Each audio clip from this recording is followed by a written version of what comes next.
अस्सलामुअलैकुम। Welcome to another episode of Jack talks. आज का जो मेरा टॉपिक है वो है जी अ वेरी पावरफुल वजीफ़ा to get rid of all your problems in your life. Sounds exciting right? जी जी, बहुत एक्साइटिंग है। तो मैं पहले आपको बता दूं, ये आप सोच रहे होंगे मुझे हो क्या गया है। कल तक तो गाने अपलोड हो रहे थे और आज ये सर पे टोपी पहनी हुई है। तो let me make it very clear to you कि ये टोपी मैंने किसी मकसद के तहत पहनी हुई है, क्योंकि मैं ये चाहता हूँ कि लोग इस वीडियो को देखें और कुछ सीखें इस वीडियो से। क्योंकि मेरे पर्सनल एक्सपीरियंसेस हैं, जो कि एक्सपीरियंस है, बल्कि मैं आपको एक ऐसा वजीफ़ा दूंगा कि उस वजीफ़े के बाद ज़िंदगी में वाकई में आपकी सारी प्रॉब्लम सॉल्व हो जाएंगी। बिल्कुल बिल्कुल सुकून आराम ज़िंदगी के अंदर आ जाएगा। बल्कि अगर ऐसा हो जाए कि आप कहेंगे और मुसीबत आए, इतना मैजिकल हो, I am telling you it's so magical कि मे बी अभी अगर आप उसको ज़्यादा प्रैक्टिस करें, मैं और आप अभी तो डर रहे हैं ना मुसीबत के नाम से, लेकिन अगर मैं और आप उसको इतना प्रैक्टिस करें कि जो है हम एक स्टेज पे जाएं और हम कहें कि मुसीबत आए, इतने हम एक्सेलेंस पे चले जाएं इस ये जो मैं आपको वजीफ़ा बताने वाला हूँ, ये वजीफ़ा करते करते कि हमें मज़ा आने लगे, तो ये is it won't it be magical? तो ये निचोड़ है। देखें, मैंने पहले भी अपनी एक वीडियो में कहा है, कुछ दिन पहले की वीडियो में, कि 2014 के कुछ ऐसे इवेंट्स थे मेरी ज़िंदगी के अंदर कि मैं ये समझता था कि उससे बुरा टाइम अब कभी नहीं आएगा। ये मेरी भूल थी, क्योंकि 2019 मार्च 2019 से लेकर और मई 2021 तक, मई 2021 तक मेरे साथ जो भी मामलात हुए ज़िंदगी के, तो मैं किसी को ब्लेम नहीं कर रहा, nobody is to be blame for it, just myself. लेकिन ये 2.5 साल ज़िंदगी के उससे भी वर्स्ट टाइम था मेरा, जो 2014 का टाइम था। 2014 के बाद मैं बहुत जल्दी रिकवर कर गया था, बहुत जल्दी हिट बैक कर गया था, बहुत जल्दी ज़िंदगी में मेरे बहुत कुछ अच्छा होना शुरू हो गया था।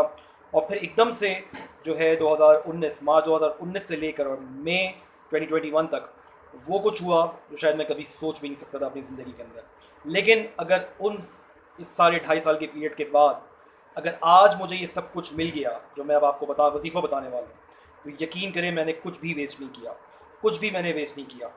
और मैं तो मतलब ये मुझे मिल गया अगर उन 2.5 सालों के बाद, तो यकीन करें मेरे 2.5 साल वर्थ इट थे। कि ये आखिर में मुझे मिल गया कि मेरी आधी ज़िंदगी तो गुजर गई है।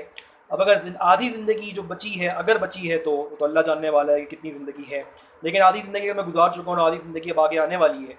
और मैं इसको एक्सेल कर जाऊँ इसके अंदर, और मैं इस वजीफ़े को जो है वो एक्सेल, मैंने से आपसे कहा कि एक्सेल कर जाऊँ। आपको पता है मैं कैंडिडेट बोलता हूँ, तो ऐसी please bear with this, with all this. तो अगर मैं इसमें एक्सेल कर जाऊँ अपनी बाकी की ज़िंदगी के अंदर, तो मैं जो है आई थिंक ये 2.5 साल बहुत वर्थ इट थे। और इन द एंड मैं ही जीता फिर तो आखिर के अंदर, अगर ये सब कुछ मुझे मिल गया इससे, तो इन 2.5 सालों के बाद तो वो है क्या। यकीन करें, जो वजीफ़ा मैं आपको बताने वाला हूँ इतना पावरफुल है, इतना मैजिकल है कि आप यकीन करें, इसको आप स्टार्ट तो करें ज़रा अपनी ज़िंदगी के अंदर मेरी तरह, और फिर आप देखें कैसे मामला ठीक होना शुरू होते हैं, कैसे चीज़ें सबलाइम होना शुरू होती हैं, कैसे you will sail across the ocean with very ease and comfort. तो अगर ऐसी चीज़ आपको पता चल जाए तो वोंट इट बी मैजिकल? और एक और मकसद है मेरा कि आप ये वर्ड सर्च करें वजीफ़ा, यूट्यूब के ऊपर लिखें, एक इतनी बड़ी लिस्ट खुल जाएगी। वजीफ़ा फॉर सस्टेनेंस, वजीफ़ा फॉर नौकरी, वजीफ़ा फॉर शादी, वजीफ़ा फॉर लव मैरिज, वजीफ़ा फॉर मनी, वजीफ़ा फॉर, एक लिस्ट खुल जाएगी। जब आप उन लिस्टों को क्लिक करेंगे तो और बड़ी बड़ी लिस्टें खुल के सामने आ जाएंगी। यकीन करें, मुझे लगता है कि जो हमारे मौलाना हजरात हैं ना, इन्होंने जो है ये लोगों को ये बात नहीं समझाएंगे जो बात मैं आपको, ये बहुत कम उलमा कराम, मैं डेफिनेटली जो बात कर रहा हूँ उसमें उलमा की तायीद है। आगे मैंने आपसे कहा रिलीजियस टॉक नहीं, लेकिन इसमें उलमा से मैंने चीज़ें ली हैं, वो मैं आपको आगे बताता हूँ भी। लेकिन ये जो मौलाना मौलाना हजरात हैं हमारे, इनको भी समझ में आ गया है कि जो यूट्यूब है ना, ये भी एक कमाने का ज़रिया है। तो आप जब इनकी वीडियोस देखते हैं तो या इनके जारी बात है, इनके ज़रिए इन वीडियोस के जरिए आप इनसे कांटेक्ट करने की कोशिश करते हैं, या कुछ इंसान परेशान है तो वजीफ़ा सर्च करता है, वजीफ़े पे ये आ जाता है, फिर इनके कांटेक्ट नंबर भी लिखे हुए आ रहे होते हैं, इनकी इन्फॉर्मेशन भी लिखी हुई आ रही होती है। तो यकीन करें, आपका मसला हल हो या ना हो, इनके मसाइल हल होना ज़रूर शुरू हो जाते हैं, क्योंकि यूट्यूब से भी इनको पैसे मिलते हैं। मैं ये नहीं कह रहा, किसी से बदगुमानी नहीं कर रहा, हो सकता है कुछ लोग ऐसे हों जो जनरली खुदा की खिदमत में ये काम कर रहे हो, उनकी मोनेटाइजेशन भी ना हुई हुई हो, लेकिन इनकी मोनेटाइजेशन भी हुई हुई है। आप बीच में, वही बिलाल मकसूद ने एक दफ़ा कहा था, हालांकि वो एक सिंगर है, लेकिन उसने यही कहा था कि हम तिलावत सुन रहे हो कुरान की और एकदम से बीच में जो है वो एक ऐड आ जाए, तो उसका मतलब मोनेटाइजेशन तो हुई हुई है, ये कमा रहे हैं पैसे उससे। बहुत सारी दफ़ा तो जिन उलमा कराम की वीडियोस लगा रहे हैं उनको पता भी नहीं होता कि उनके किसी बयान का ये बीच में से एक्सट्रैक्ट लगा के उसको लगा देते हैं, तो ये कमाई का ज़रिया बना रहा है। मेरा मकसद है कि ये जो मैंने टोपी पहनी हुई है कि मैं इन दुकानों को बंद करूँ। ये दुकानें बड़ी फरेब वाली दुकानें हैं, आप एक फ्रॉडियो को पकड़ लेंगे बड़े आराम से, लेकिन जब अल्लाह रसूल का नाम कोई साथ अटैच कर ले उसके बाद उसको पकड़ना बड़ा मुश्किल हो जाता है। आप उस पर अंधा एतमाद करना शुरू कर देंगे, ये सोच कर कि ये तो अल्लाह का बंदा है, ये तो अल्लाह का नेक बंदा है, और फिर वो आपको किस तरीके से आपके साथ खेलेगा। तो उस चीज़ से मैं चाहता हूँ कि लोग बचें। तो मैं चाहता हूँ कि लोग वजीफ़ा वर्ड सर्च करके मेरी वीडियो पर आएँ, और अगर आ ही गए हैं तो थोड़ा सा इसको सुन लें, क्योंकि ये वजीफ़ा जो मैं आपको बताने वाला हूँ, ये वजीफ़ा जो है ये करने का है, ये करने का नहीं है, ये समझने का है। अजीब सी बात है ना कि वजीफ़ा करने का नहीं है, 40 दिन का कोई चिल्ला नहीं है इसके अंदर, ये समझने का है। और अगर समझ गए तो शायद आप अभी फ़ौरन ऐसा समझ में आए आपके कि आज अभी आपके मसलाइल हल होना शुरू हो जाए, इतना मैजिकल है। और अगर आप इसको हल्के हल्के करके प्रैक्टिस करें तो हो सकता है थोड़े दिन में आप बिल्कुल जो है चीज़ें आपकी नॉर्मलाइज हो जाएं। लेकिन मैं गारंटी करता हूँ अगर आपका ये वजीफ़ा, ये जो मैं आपको बताने वाला हूँ, ये समझ में आपके आ गया, life is smooth magical, telling you, life is काम एंड सूदिंग एंड सेटिस्फाइंग। यकीन करें कि ये मैं तब बोल रहा हूँ जब मैं अपना चैन, नींदें हराम करके घबरा घबरा के मैं उठता था, उसके बाद ये उसका निचोड़ है, अपना चैन हराम करके। मैं आपको बताऊँ, सबसे बड़ी नेमत इस दुनिया के अंदर जो है वो सुकून है, आराम है, यहाँ की सेटिस्फेक्शन है। ये अगर आपको मिल जाए ना, कुछ मिले ना मिले, यकीन करें आपके पास पैसा है कि नहीं, आपके पास घर गाड़ी है कि नहीं, अगर ये है आपके पास, तो मैं कहता हूँ वो गरीब आदमी कि जिसके पास ये है सेटिस्फेक्शन, सुकून, आराम ज़िंदगी के अंदर, उस अमीर आदमी से लाख दर्जे बेहतर है कि जिसके पास ये नहीं है। और मैं अपना खोने के बाद पाकर इंशाअल्लाह अल्हम्दुलिल्लाह अल्लाह के फ़ज़ल से मैं आपसे ये बात कर रहा हूँ। तो मैंने आपसे कहा ना, ये वजीफ़ा थोड़ा सी ये वीडियो लंबी हो जाएगी क्योंकि मैं इस वीडियो को काफ़ी दफ़ा करने की कोशिश की है, लेकिन अगर मैं ये बातें जोड़ूँ नहीं, लिंक ना जोड़ूँ, तो फिर जो है आप समझें कि ये मैसेज पुट अक्रॉस नहीं हो सकेगा। तो आज की वीडियो थोड़ी लंबी हो जाएगी, लेकिन ये बड़ा टॉपिक है। मैंने तकरीबन अपनी डायरी के अंदर 2 पेजेस बनाए इसके ऊपर, जो मेरी ज़िंदगी के इस एक्सपीरियंस पे बेस्ड हैं और जो मैंने समझा है। ये जो मैं वजीफ़ा आपको बता रहा हूँ, समझने वाला, करने वाला नहीं। तो ये जो है उसके बाद ये इस पर काफ़ी पॉइंट्स मैंने जमा किए हैं, क्योंकि इसमें ये होता क्यों है, परेशानियाँ आती क्यों हैं, उसके बाद उसके solutions different point of view से वो हैं इसके अंदर। तो ये काफ़ी बड़ा मटेरियल मेरे पास तैयार है और पॉइंट्स लिखे हुए हैं, तो सारी बातें बोलने तो फिर मैंने हैं। तो वीडियो लंबी हो जाएगी, इसको अगर आप पार्ट्स में देखना चाहें तो पार्ट्स में देखें, इसको अगर आप बिल्कुल आराम से बैठ के एक फ़्लो में देखना चाहते हैं, क्योंकि अगर मैंने ज़रा सा भी थोड़ा सा तोड़ा इसको तो फिर ये सारा फ्लो टूट जाएगा और फिर वो बात नहीं आ रही, वो बात समझ में नहीं आती, फिर वो मज़ा भी नहीं आएगा। तो अगर आपको, मुझे लगा है अभी तक कि इसमें कुछ सब्सटेंस है आगे, तो फिर आप देखें इसको आगे तक। तकरीबन 6 मिनट तो नहीं बल्कि 8 मिनट तो मुझे सिर्फ इंट्रोडक्शन में लग गए हैं टॉपिक के। तो मैं फिर बता दूँ आपको, रिलीजियस टॉक नहीं है, लेकिन मैं रिलीजन को as a way of life समझता हूँ। मेरा दीन अल्हम्दुलिल्लाह, अल्लाह ने मुझे मुसलमान पैदा किया, ये भी उसका करम है मेरे ऊपर, ये उसका फ़ज़ल है कि मुसलमान घराने में पैदा हुआ मेरे हिसाब से। और जो है, तो मैं जो बातें करूँगा वो इस्लामिक टर्मिनोलॉजी में करूँगा, लेकिन मैं सारी अदियान जो हैं दुनिया के, मैं उनको मुझे बहुत एक्साइट करते हैं। मैं सब में जाता हूँ, सबके साथ मेरे इंटरेक्शंस होते हैं, पॉजिटिव इंटरेक्शंस होते हैं। तो आप क्रिश्चियन हैं, मैंने पहले भी अपनी वीडियो में कहा था, क्रिश्चियन हैं, ज्यू हैं, हिंदू हैं, जो भी आपका मज़हब हो, आप इसको अपने अपने मजहबी टर्मिनोलॉजी में समझ सकते हैं। क्योंकि मैं ये मानता हूँ कि हम सब एक अल्लाह को, मेरे हिसाब से एज आ मुसलमान मैं ये कह रहा हूँ कि हम सब एक ही खुदा को, एक ही अल्लाह को मानते हैं, उसकी इबादत करते हैं, पूजा करते हैं, वर्शिप करते हैं। सिर्फ हमारी उसको समझने के अलग अलग तरीके हैं और उसकी तरफ अप्रोच अलग अलग है, लेकिन वो है एक ही खुदा। तो जो है, मैंने आपसे कहा रिलीजियस टॉक नहीं है, लेकिन और मैं ख़ुद आपको बता दूं, हालांकि हमारे दीन में ये है कि अपने गुनाहों की शात नहीं करनी चाहिए, लेकिन मैं आपको बता दूं सिर्फ इतना कि ताकि मुझे कोई ये ना समझे कि कोई मैं तबलीगी जमात में चला गया हूँ, कोई मैं कोई बड़ा अल्लाह का वली बनने वाला हूँ और कोई मेरे अंदर इम्प्रूवमेंट आ गई है। सिर्फ आपको इतना कह दूँ कि अमल के हिसाब से मैं इंतहाई कमज़ोर आदमी हूँ, लेकिन इंतहाई कमज़ोर या कमज़ोर आदमी हूँ, जो भी पता नहीं, मुझे समझ में नहीं आ रहा, बट समझ लें आप अमल के हिसाब से। लेकिन जो मैं आपको वजीफ़ा बता रहा हूँ, उसके लिए आपको गुड प्रैक्टिसिंग मुस्लिम होने की भी ज़रूरत नहीं है। मुझे और आपको होना चाहिए गुड प्रैक्टिसिंग मुस्लिम। ये नहीं है कि रिलैक्स होकर बैठ जाएँ कि जी बस कह दिया उन्होंने तो रिलैक्स होकर बैठ जाएँ। There is always room for improvement और हमें बेहतर से बेहतर अमल करने की कोशिश करनी चाहिए, मुझे भी कोशिश करनी चाहिए। लेकिन ये कि बहरहाल, even if you are not a good practising Muslim, मेरा जो टॉक होती है वो इसलिए होती है कि हर कोई उसको फॉलो कर सके अपने अपने हिसाब से ईजीली।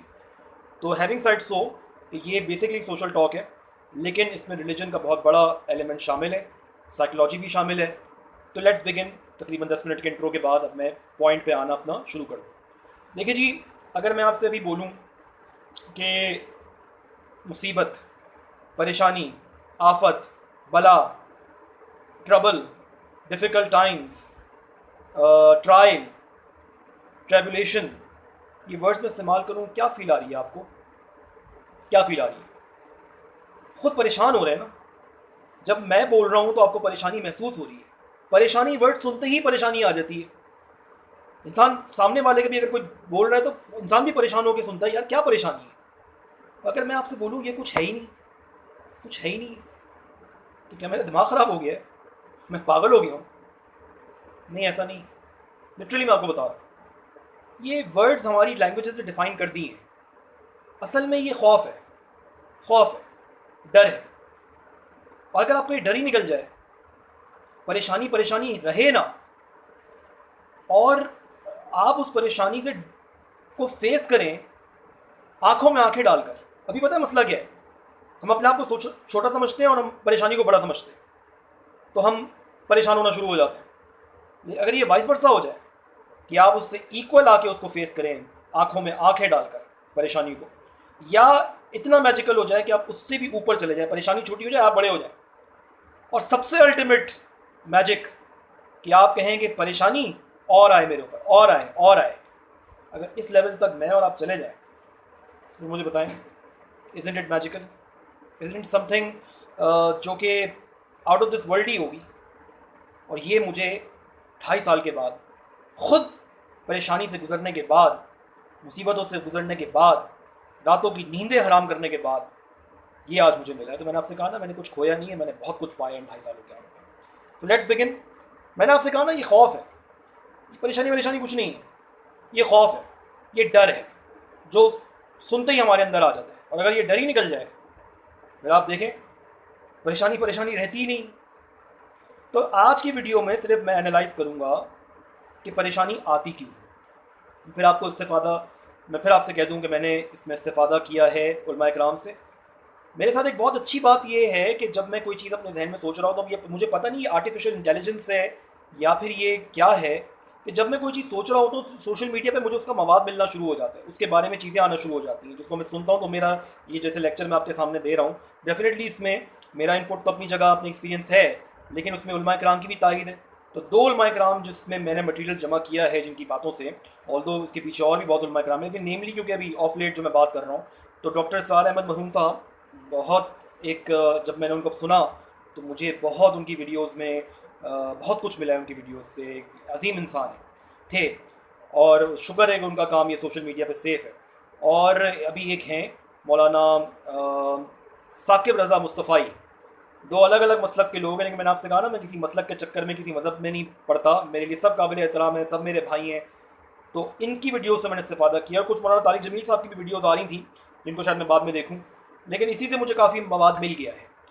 तो कि परेशानी आती क्यों है, क्या वो वाकई में परेशानी है, और फिर उसके बाद इनके सल्यूशंस, उसके सल्यूशंस भी मैं आपको बताऊंगा। और मैंने आपसे वादा, मैं आपसे ये कर रहा हूँ कि मैं आपको बाकायदा वजीफ़ा भी पढ़ने वाला बताऊंगा, लेकिन इस सब के एंड के ऊपर। तो ये मेरे ख्याल से सीरीज़ बनेगी, 2-4 वीडियोज़ के अंदर मैं ये टॉपिक रैप अप करूँगा। एक वीडियो में करूँगा तो शायद मुझे घंटे की वीडियो बन जाएगी।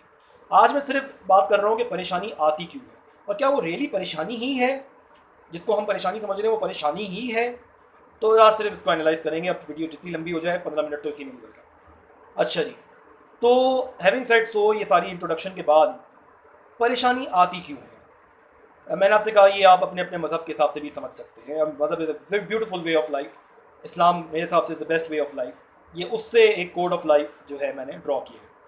पहली चीज़ कि आती क्यों है परेशानी, ये खुदा की तरफ से, अल्लाह की तरफ से, भगवान, ईश्वर, हशाम, अदुनाए, गॉड की तरफ से ये आपके लिए एक वेकअप कॉल है। वेकअप कॉल है कि यार कुछ मामला मैं गड़बड़ कर रहा हूँ, तो मेरा बना हुआ काम बिगड़ रहा है, या कोई चीज़ नॉर्मल चल रही है वो एकदम एबनॉर्मल हो रही है, तो कोई वेकअप कॉल आ रही है मुझे खुदा की तरफ से। खुदा मुझे वेकअप कॉल दे रहा है, अल्लाह मुझे वेकअप कॉल दे रहा है कि कुछ देखो, कुछ मामला गड़बड़ है। अच्छा, गड़बड़ कहाँ हो सकती है? मैंने कहा ना एनालाइज करेंगे। गड़बड़ हो सकती है आपके अकीदे के अंदर, गड़बड़ हो सकती है आपके अमल के अंदर। ठीक है, मैं आपको अपना पर्सनल एक्सपीरियंस बता दूँ, आप थोड़ा सा शेयर करूँ। मैं आपसे अपनी प्रॉब्लम डिस्कस नहीं करूँगा, I don't want to discuss it any more because I am out of it. लेकिन मैं आपको बता रहा हूँ कि जब मैं इस 2.5 साल के अरसे में आया तो मेरे अंदर कुछ अकीदे की ख़राबी आ गई थी। मैं उसको ये तो नहीं कह रहा कि वो कुफ्र है, लेकिन गुमराही ज़रूर है। इतना मुझे समझ में आ गया कि वो गुमराही ज़रूर है। कुफ्र की हद तक तो मैं नहीं मानता उसको कि कुफ्र की हद तक थी वो, लेकिन गुमराही ज़रूर थी। और जब मेरे ऊपर ये ट्रबल टाइम्स आए तो एक पॉइंट ऐसा आया कि जब मैंने कहा कि मुझे अपने अकीदे को देखना पड़ेगा कि मैं सही अकीदे पर हूँ। और यकीन करें कि मैंने अपने अकीदे को दुरुस्त किया तो चीज़ें मेरे लिए काफ़ी ठंडी होना और बेहतर होना शुरू हुई। मुझे एक सुकून महसूस हुआ, मुझे एक नई किस्म का पर्सपेक्टिव मेरे सामने आया जब मैंने अपने अकीदे की दुरुस्तगी की।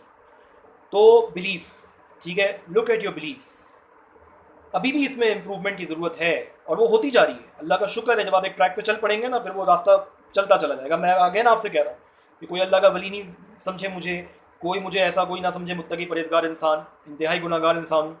लेकिन मैं आपको सिर्फ बता रहा हूँ कि प्रोसेस यहाँ से स्टार्ट हो जाएगा, अकीदे की दुरुस्तगी। तो अल्लाह का शुक्र कि अकीदे की दुरुस्तगी की और मैंने देखा कि काफ़ी कुछ मुझे नए एक्सपीरियंसेस मुझे हासिल होना शुरू हो गए। मैं खुद एक साइड परेशान था कि ये हो क्या रहा है मेरे साथ। अकीदे की दुरुस्तगी, पहली बात, बिलीव्स को देखें अपनी, कहीं वहाँ पे तो कोई गड़बड़ नहीं आ रही है। और अभी तक वो इम्प्रूव हो रहा है, अभी तक इम्प्रूव हो रहा है। मैं आपको बता रहा हूँ, उसमें मैं बाद में बात करूँगा। आगे आ जाए, अमल, वर्शिप, ये आपका बिलीफ एंड एक्ट। तो अमल, अमल देखें आप, अमल दो किस्म के हैं, एक हुकूकुल अल्लाह है, एक हुकूकुल इबाद है। हुकूकुल अल्लाह वही है नमाज रोज़ा वगैरह। ज़कात वो है कि जिसमें हुकूकुल अल्लाह भी है, हुकूकुल इबाद भी है। और हज, बेसिकली तो ये 3-4 चीज़ें हैं हुकूकुल अल्लाह के अंदर। और याद रखिएगा, हुकूकुल अल्लाह जो हैं वो अल्लाह और बंदे का मामला है। ठीक है, मैं इसके लिए नहीं कह रहा कि आप हुकूकुल अल्लाह में रिलैक्स हो जाएं, नहीं, बहुत इंपॉर्टेंट है। नमाज सबसे बड़ा फरीज़ा है। तो आप अपने हुकूकुल अल्लाह को देखें कि हुकूकुल अल्लाह मैं पूरे कर रहा हूँ, मेरे हुकूकुल अल्लाह सही तरीके से, ऐसे तरीके से पूरे हो रहे हैं, जिस तरीके से रिक्वायर्ड है उस तरीके से पूरे हो रहे हैं। चेक करें इस चीज़ को और जजमेंटल ना हो किसी के बारे में, अपने आप को देखें। ठीक है जी, हम जजमेंटल बड़े हो जाते हैं दूसरों के बारे में, पहले अपने आप को देखें और उसमें इंप्रूवमेंट की हमेशा ज़रूरत रहेगी। तो हुकूकुल अल्लाह देखें। लेकिन मैं आपसे कहा ना कि वहाँ पे अल्लाह रहमान और रहीम भी है कि अगर कभी कभार कोई कोताही हो भी जाए तो शायद वो माफ़ कर दे, शायद ना करे, उसकी मर्ज़ी। बादशाह वो है भाई, मैं तो नहीं उसको बताऊँगा ना मेरे कौन से गुनाह उसने माफ़ करना है कौन से नहीं करने, उसकी मर्ज़ी। लेकिन ये बंदे और अल्लाह का मामला है। लेकिन दूसरा जो मामला है वो बड़ा ख़तरनाक है, वो है हुकूकुल इबाद, जो कि बंदे और बंदे का मामला है। और अल्लाह ने इसमें से हाथ उठा लिया है, अल्लाह ने इसमें थोड़ी सी इंटरफेरेंस की है, बाकी अल्लाह ने हाथ उठा लिया कि ये बंदे और बंदे का मामला है, इसमें मैं इंटरफेयर नहीं करूँगा। तो हुकूकुल इबाद आप देखेंगे, हुकूकुल इबाद में तो कमी नहीं आ रही है। उसमें सबसे बड़े हुकूक जो हैं वो वालिदैन के हुकूक हैं, उसके बाद बहन भाइयों के, औलाद के, रिश्तेदारों के। ये तो वो हैं जिनके हुकूक इबाद हम पे फ़र्ज़ किए गए। अब एक सवाल आता है कि जी कुछ रिश्तेदार हमारे ऐसे होते हैं कि जिनकी हम शक्ल भी देखना पसंद ना करें, उनकी हरकतें ऐसी होती हैं। लेकिन एक तो होती है ना बदगुमानी, बदगुमानी तो शैतान है कि जी वो बंदा मुझ पे जादू कर रहा है, वो मेरे साथ बुरा कर रहा है, उसकी नज़र बहुत बुरी है और नज़र बद मुझे खा जाएगी, मुझे ये हो जाएगा। ये तो हमारी बदगुमानी रिश्तेदारों के बारे में, जिसका आपके पास कोई प्रूफ नहीं, बदगुमानी है, शैतान का वसवसा है वो आपके जहन में। तो ये तो अगर आप सोच रहे हैं तो खुद मैं कहूँगा, अगर आप ऐसा सोचते भी हैं तो इसको तो हटाएं अपनी ज़िंदगी से।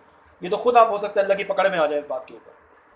तो लेकिन अगर कोई रिश्तेदार ऐसे हैं जिन्होंने एलानिया आपके साथ बुरा किया है, उनके साथ मिलना जुलना फर्दर आपके लिए नुकसानदेह साबित हो सकता है, ऐसे होंगे, ऐसे होते हैं, तो फिर क्या हुक्म है?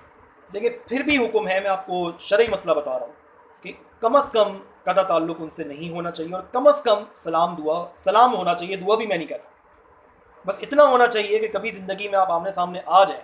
मुझे एक अपने रिश्तेदार से है कि जी ये इस किस्म का है, तो जब आप सामने आ जाएं तो आप जो है सलाम दुआ, सलाम हो आपका, अस्सलाम वालेकुम आप करें, आप पहल करें मिलकर अस्सलाम वालेकुम करें, वो जवाब देना दे इम्पेरेटिव है, आपका फ़र्ज़ है कि आपने सलाम करना है उसका। इस हद तक तो आपने रिश्तेदारी निभानी है उनसे कि जो अलल ऐलान आपको ज़र या नुकसान पहुँचा रहे हैं आपके रिश्तेदार, और ऐसे लोग होते हैं, मैं डिनाई नहीं कर सकता इस बात को, होते हैं ऐसे।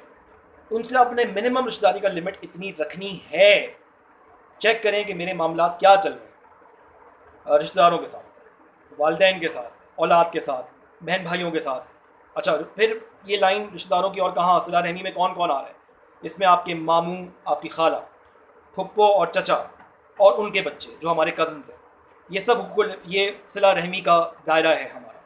और इसके अंदर वही मैंने आपसे कहा ना कि अगर आप बदगुमानी कर रहे हैं तो फिर तो आप अपनी इस्लाह करें किसी रिश्तेदार के बारे में। लेकिन अगर आपको अल्लाह पता है तो मैंने आपको सोल्यूशन बता दिया उसका, तब भी कता ताल्लुक आप नहीं कर सकते। मैं तो उसकी शक्ल नहीं देखूंगा, उसके जनाजे में नहीं जाऊंगा, उसको कभी माफ़ नहीं करूंगा, ये नहीं कर सकते आप। और आपने मिनिमम इतना रखना है कि आपकी सलाम, बल्कि आप ही सलाम करें पहले। अगर आपका दिल दुखा हुआ भी है तो आप ही सलाम करें पहले। वो जवाब देना दे, वो उसका ज़र्फ है, वो जाने, उसका वो जाने और अल्लाह जाने। लेकिन आपने मिनिमम तर जो है वो रिक्वायरमेंट आपने उसकी पूरी करनी है बहरहाल। उसके अलावा और भी बड़े इंसानों के मामला हैं। हमारे घर में अगर खादमीन हैं, नौकर हैं हमारे, तो क्या हम उनके साथ कोई एक्सप्लॉयटेशन तो नहीं कर रहे? फैक्ट्री में हमारे वर्कर्स हैं, हमारी लेबर है, क्या हम उनको एक्सप्लॉयटेशन तो नहीं कर रहे? क्या हम उनके ड्यू राइट्स, अब ज़रा पढ़े तो सही वो ड्यू राइट्स हैं क्या, लेबर लॉज होते कौन से हैं, तो क्या हम उनको वो दे रहे हैं? किसी के साथ ज़्यादती तो नहीं हो रही? हमारे फ्रेंड सर्कल हैं, हमारे कुलीग्स हैं, इंसान अल्लाह की मखलूक, जानवर है, जानवर भी मैं कहता हूँ उसके अंदर इंक्लूडेड है। इतना बड़ा इसका स्पेक्ट्रम है कि अल्लाह ने जानवर तक के हुकूक रखे हैं, पौधों तक के मैं कहूँगा हुकूक है।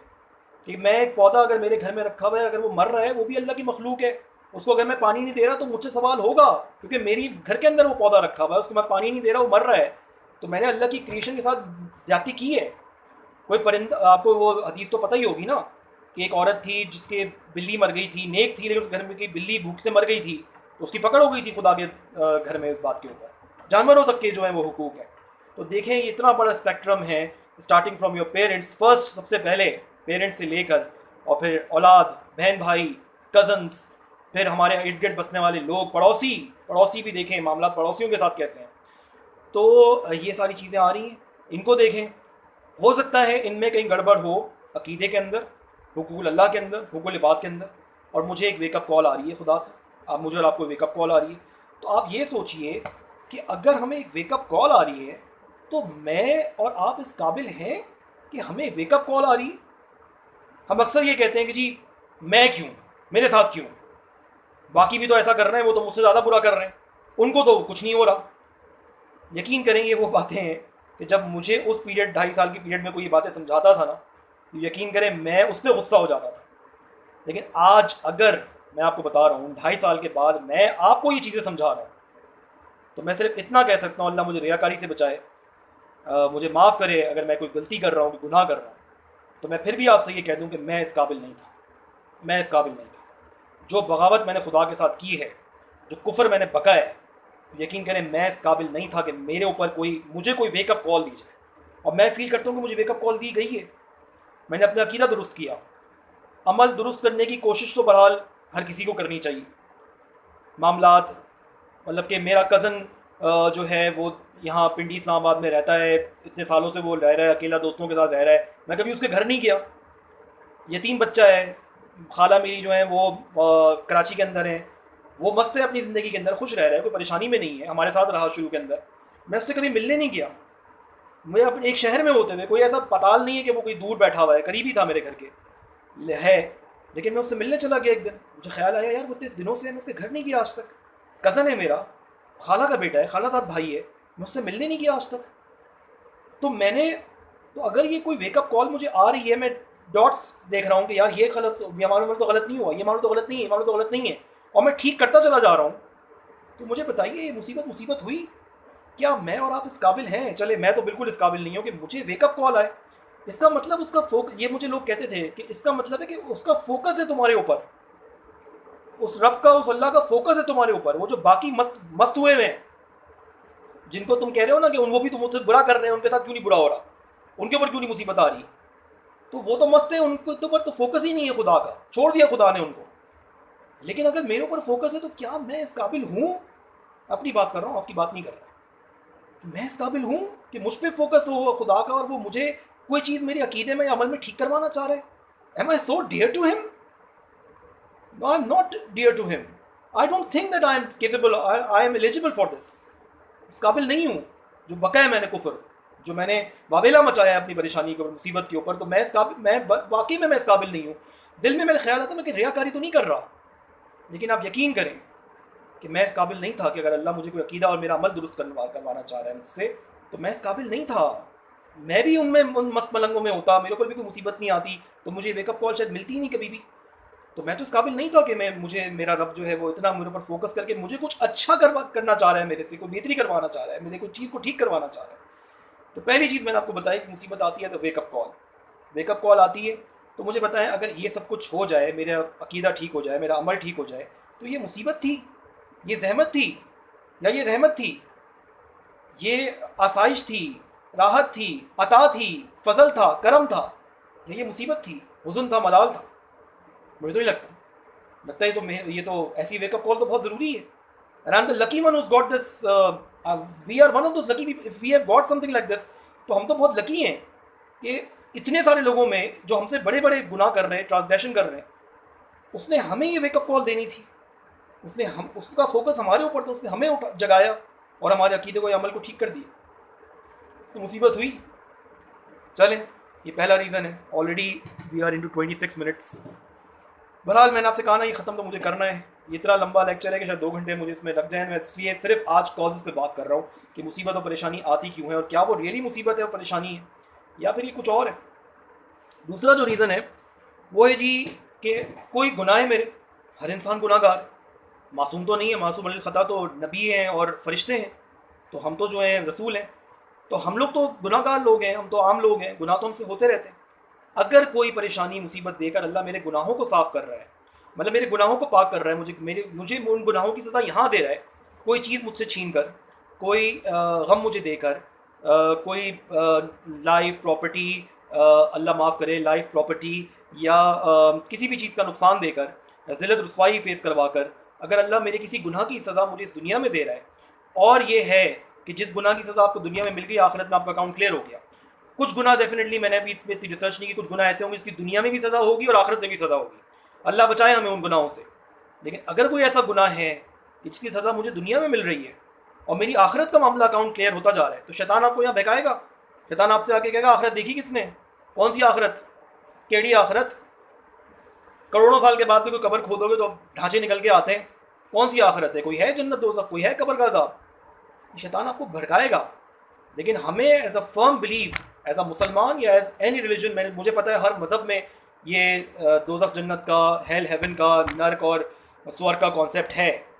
तो अगर हमारा पक्का अकीदा है कि डे ऑफ जजमेंट है, क़यामत है, आएगा वो दिन, तो जो है, और आखिरत की लाइफ है, इसके बाद भी एक ज़िंदगी है जो अब्दी ज़िंदगी है, तो ये 80 साल की ज़िंदगी, 90 साल की अगर मिली, उससे कमी मिलती है लोगों को, लेकिन इतनी मिल भी गई, 100 साल की भी मिल गई, 120 साल की भी मिल गई, अगर उसके अंदर कोई मेरा गुनाह यहाँ झड़ गया और मेरा अकाउंट यहीं से क्लियर हो गया और आखिरत में मेरे लिए राहत हो गई, तो मुझे बताएं, ये मुसीबत है? ये मुसीबत है या ये करम है, ये फजल है? सोचें। तीसरा आता है जी कि हाँ, अगर मैं और आप ऐसी मुसीबत को, जो हम जिसको मुसीबत समझ रहे हैं, जो मैं आपको प्रूव कर रहा हूँ कि मुसीबत नहीं है, वावेला ना करें जैसे मैंने किया। मेरा गुस्सा अपने पीक पर, वावेला, लोगों के सामने अपने उस प्रॉब्लम को सॉल्व करने के लिए, मुसीबत को सॉल्व करने के लिए ये उम्मीद रखना कि यार ये बंदा मेरी मदद कर देगा, ये शायद मेरे लिए कोई बेहतरी कर दे। मैं डिज़ास्टर पे डिज़ास्टर करता चला गया, जिस पे लोगों ने मेरा फ़ायदा उठाना शुरू कर दिया। एक लिमिट पर आके कुछ मेरे पीछे हंसते होंगे, कुछ मुझे पागल कहते होंगे, कुछ मुझे एक एब्सोल्यूट लूज़र समझते होंगे, कुछ जो है वो उन्होंने कहा हाँ एक मुर्गा आ गया हलाल होने के लिए। तो हर एक ने अपना अपना मकसद पूरा किया। मैं तो आखिर के अंदर ये देखा कि apart from my parents, apart from my beautiful family and apart from some very sincere friends, और सबसे बढ़कर अल्लाह, कोई नहीं है, कोई नहीं।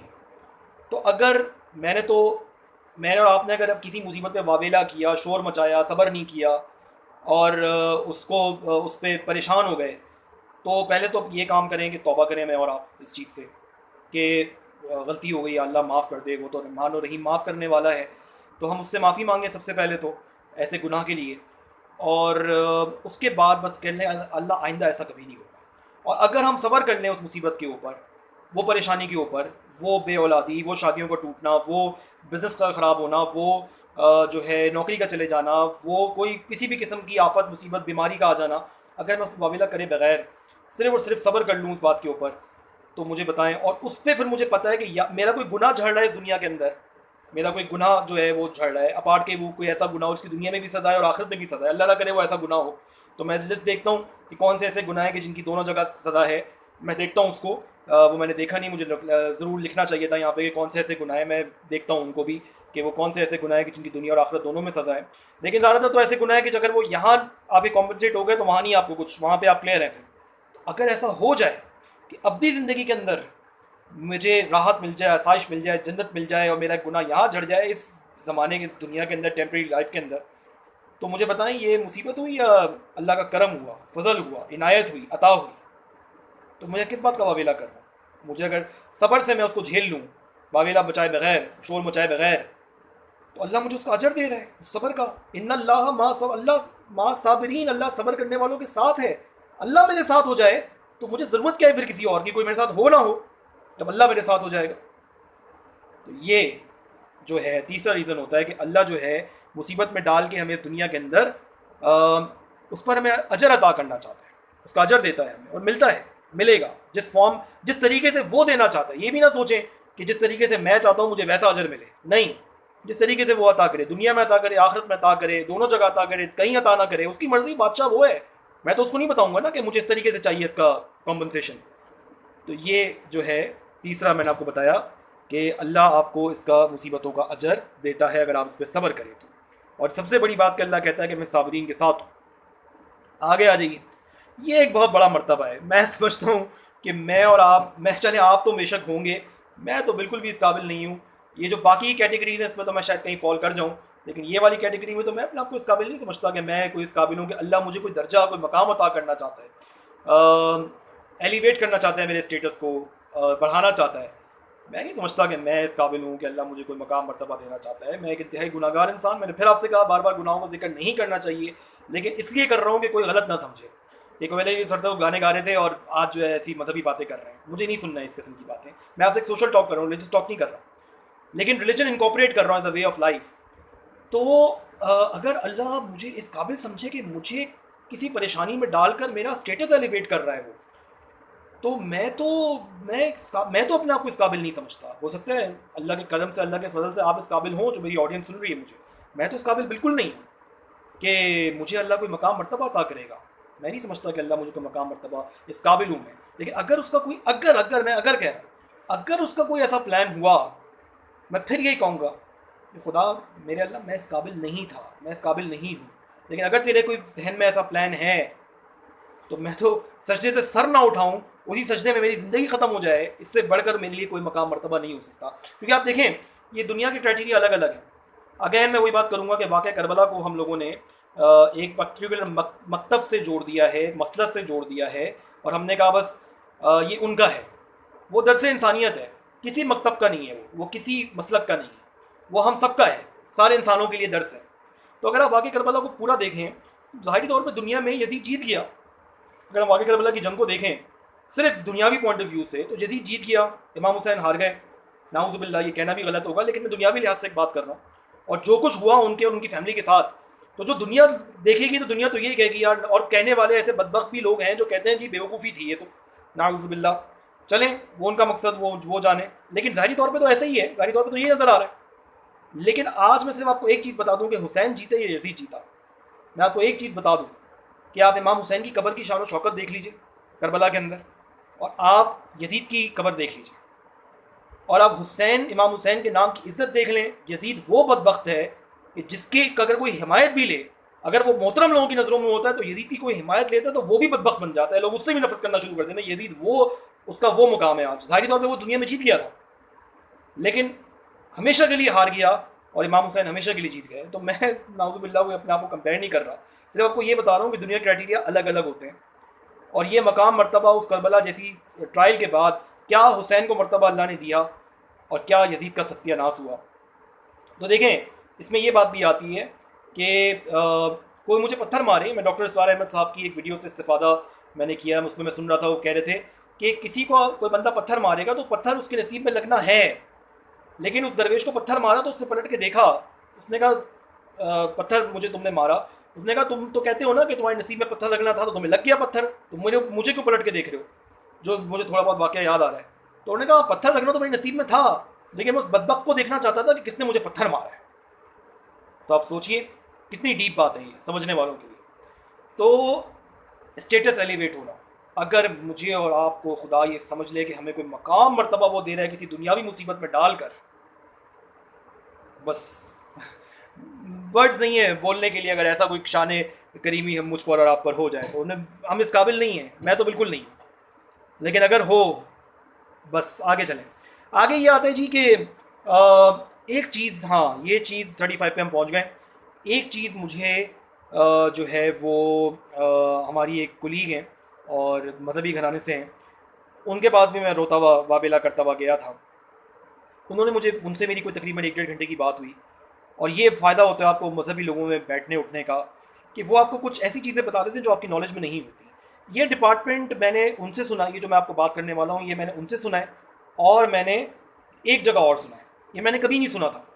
लेकिन उनके साथ कॉन्वर्सेशन में मुझे ये पॉइंट आया कि हमारे ऊपर जो मुसीबत परेशानी आती है वो कभी कभार हमारे आबाओ अजदाद के कोई ऐसे गुनाह होते हैं जिनकी लानत, let me use this word, कि जिनकी लानत जो है वो आगे तक जनरेशन में चलती रहती है। किसी के साथ कोई ऐसी ज़्यादती उन्होंने की होती है, कोई ऐसा गुनाह किया होता है कि जिसकी जो सज़ा है वो सिर्फ उनको नहीं मिलती, उनकी आगे आने वाली जनरेशन में वो आगे चल रही होती है। हालांकि डिपार्टमेंट मेरा वीक है, मैंने बहुत कम लोगों से इसको सुना है, लेकिन फिर मैंने उनको, अब देखे ना मेरे आबाउजदाद से कोई ऐसी गलती हुई है कि नहीं हुई मुझे नहीं पता, ये तो अल्लाह के इल्म में है। तो उन्होंने मुझे फिर यही कहा, उन्होंने बाकायदा मुझे ये कहा, आपने सुना होगा ना कि दादा करता है तो पोता भुगतता है। तो मुझे जितनी अपनी फैमिली की हिस्ट्री पता है मैंने उसको रिकॉल करने की कोशिश की। अबाउट जाट्स जिनको मैंने कभी देखा नहीं उनसे कोई ऐसी गलती हुई है तो मुझे नहीं पता, ये तो अल्लाह के इल्म में। तो अब तो क्या हो सकता है। तो फिर उन्होंने मुझे ये बताया, उन्होंने कहा फिर आप दुआ मांगे कि अल्लाह मुझे जो है मतलब उनके उस गुनाह को माफ़ कर दे। अब ये सोचिए अगर 7 जनरेशन पहले मेरे अबाउजदाद से कोई ऐसी गलती हुई है जिसकी वजह से वो लानत मेरे ऊपर आई है, अभी तक आई किसी डिपार्टमेंट में किसी चीज़ में कोई ऐसी परेशानी मुसीबत मुझे फेस करनी पड़ी जिसने मुझे ड्रेन ऑफ कर दिया हो, और अगर वो आइडेंटिफाई हो जाए और मैं या आप उस गुनाह की माफ़ी मांग लें अपने अबाउजदाद के जो माफ़ी नहीं मांग सके, और वो इस दुनिया में इसी हालत में चले गए, उसी अजाब में मुब्तला है कि उनकी आगे की जनरेशन भी जो है वो उस अजाब में मुब्तला हुई भी है। तो मुझे ये बताइए अगर ऐसा हो जाए और मैं माफ़ी मांगूँ और अल्लाह माफ़ कर दे उस माफ़ी की वजह से उनका अजाब भी कम हो गया, तो मुसीबत मेरे ऊपर से टली। जब वो सारी बातें वो गुनाह ही कट गया और अल्लाह ने उनको माफ़ कर दिया तो सारी बातें वो चीज़ भी ख़त्म हो जाएगी, मेरी मुसीबत भी ख़त्म, उनकी मुसीबत भी ख़त्म। तो मुझे बताइए ये कोई मुसीबत हुई, इस पर मुझे जो है वो वावेला मचाना चाहिए, ये उसकी इनायत थी, उसका करम था, या जो है ये कोई मुसीबत थी जिस पे मैं वावेला करने की सोच रहा था या मैं परेशान हो रहा था जिस बात पे। ये तो अल्लाह की अता थी कि अब्बा उजदाद को कोई किया हुआ गुनाह के लिए मैं माफ़ी मांगूँ, अल्लाह उनको भी माफ़ कर दे और मुझे भी माफ़ कर और मेरे ऊपर से मुसीबत टल जाए। तो ये तो उसकी अता हुई, ये तो उसकी गिरफ्त नहीं हुई, ये तो उसकी अता है, ये तो परेशानी है ही नहीं फिर। तो ये भी एक रीज़न है। बट सबसे बड़ी बात जो मैंने आपको बताया कि ये जो एलिवेशन ऑफ स्टेटस है कि अल्लाह आपको कोई मकाम मर्तबा देना चाहता है, तो देखें ना, जब तक आप लोहे को आग में ना डालें वो सरिया नहीं बनता, स्टील नहीं बनता। और आप जो है सोने को भी जब तक आग में ना डालें वो कुंदन नहीं बनता। अगर अगर अगर ऐसा कोई मामला है कि इन मुसीबतों में डालकर ऐसा कोई मकाम मुझे मिलने वाला, मुझे आपको मिलने वाला है, मैं तो इस काबिल नहीं हूँ, फिर भी मैं आपसे कह रहा हूँ कि अगर ऐसा कुछ होने वाला है तो मुझे बताइए मुसीबत मुसीबत है, फिर आप कहेंगे ये मुसीबतें हैं।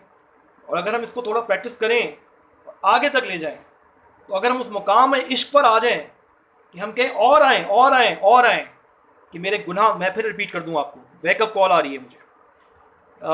नंबर 1, नंबर 2, मेरे गुनाहों का इस दुनिया में मुझे सज़ा मिल रही है, आखिरत का अकाउंट क्लियर हो रहा है, मुझे उस मुसीबत के ज़रिए आजमाया जा रहा है और उसका सिला दिया जाएगा दुनिया में, आखिरत में कहीं ना कहीं मिलेगा। मिले ना मिले वो एक अलग बात है, लेकिन मिलेगा, ये मुझे यकीन है कि मिलेगा, दुनिया में मिलेगा, आखिरत में मिलेगा, दोनों में मिलेगा। तो फिर मुझे बताएं। और उसके बाद शर्त मैंने आपको बता दी कि आपने उस पर वावेला नहीं करना, उस पर परेशान नहीं होना, उस पर रोना धोना नहीं मचाना, उस पर कुफरिया जुमलात नहीं जुमले नहीं बोलने। और सबसे बड़ी बात जो मैंने आपको कहा कि अगर कोई मकाम मर्तबा कोई आजमाइश में डालकर अल्लाह कोई मकाम मर्तबा में देना चाह रहा है उस ट्रायल से गुजारने के बाद, जैसे करबला की ट्रायल गुजरी इमाम हुसैन के ऊपर, तो क्या आज मकाम मर्तबा है। तो मुझे ये बताइए, तो ये सब चीज़ें मुसीबत हैं, ये सब चीज़ें परेशान होने वाली चीज़ें हैं। अगर मुझे आग में डाल के कुंदन बनाया जा रहा है, अगर मेरी इतनी औकात और अल्लाह ने मुझे इस काबिल समझा कि उसने मुझे वेकअप कॉल दी, मेरे गुनाह झाड़ दिए दुनिया के अंदर, मुझे सवाब दिया, अजर दिया, मेरा स्टेटस एलिवेट किया, मुझे कुंदन बना दिया, अगर ये इनमें से कोई सा भी केस है या ये सारे केसेस हैं या इनमें से कुछ केसेस हैं, तो मुझे बताइए मुसीबत मुसीबत हुई? फिर ये मुसीबत है, फिर इस पर परेशान होना चाहिए। और वो मकाम इश्क तक अगर हम पहुंच जाएं कि हम कहें और आए, अगर ये सब कुछ हो रहा है तो और आए और आए, तो फिर तो हम कहीं और ही निकल गए ना। फिर आप, और ये सब कुछ जब होगा, अब मैं अगली वीडियो में इसकी रेमेडीज़ पर आना शुरू करूँगा। ये रिलीजियस पॉइंट ऑफ व्यू से रेमेडीज़ और social psychological point of view से ये रेमेडीज़ परेशानियों को दूर करने के लिए।